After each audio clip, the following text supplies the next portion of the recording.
أعوذ بالله من الشيطان الرجيم. بسم الله الرحمن الرحيم. يا أيها المزمل قم الليل إلا قليلا نصفه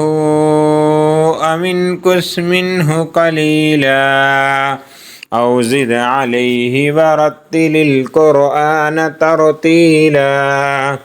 إنا سنلقي عليك قولا ثقيلا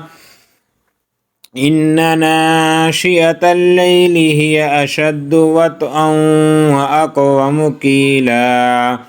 إن لك في النهار سبحا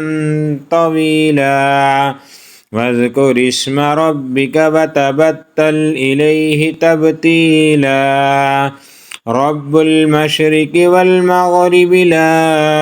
إله إلا هو فاتخذه وكيلا واصبر على ما يقولون واهجرهم حجرا جميلا وذرني والمكذبين أولي النعمة ومهلهم قليلا إن لدينا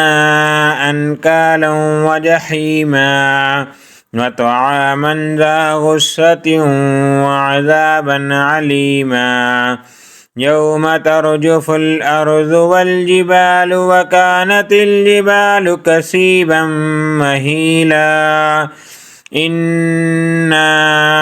أرسلنا إليكم رسولا شاهدا عليكم كما أرسلنا إلى فرعون رسولا فعصى فرعون الرسول فأخذناه أخذا وبيلا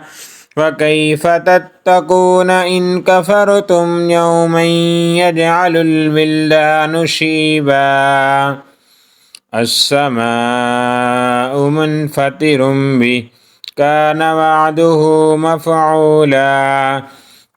إن هذه تذكرة فمن شاء اتخذ إلى ربه سبيلا إن ربك يعلم أنك تقوم أدنى من ثلثي الليل ونصفه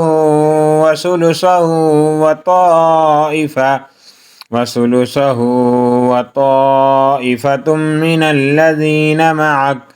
والله يقدر الليل والنهار علم أن لن تحصوه فتاب عليكم فاقرؤوا ما تيسر من القرآن علم أن سيكون منكم مرضى وآخرون يضربون في الأرض يبتغون من فضل الله وآخرون يقاتلون في سبيل الله فاقرؤوا ما تيسر منه وأقيموا الصلاة وآتوا الزكاة وأقرضوا الله قرضا حسنا وما تقدموا لأنفسكم من خير تجدوه عند الله هو خيرا وأعظم أجرا واستغفروا الله إن الله غفور رحيم آمنت بالله صدق الله العظيم.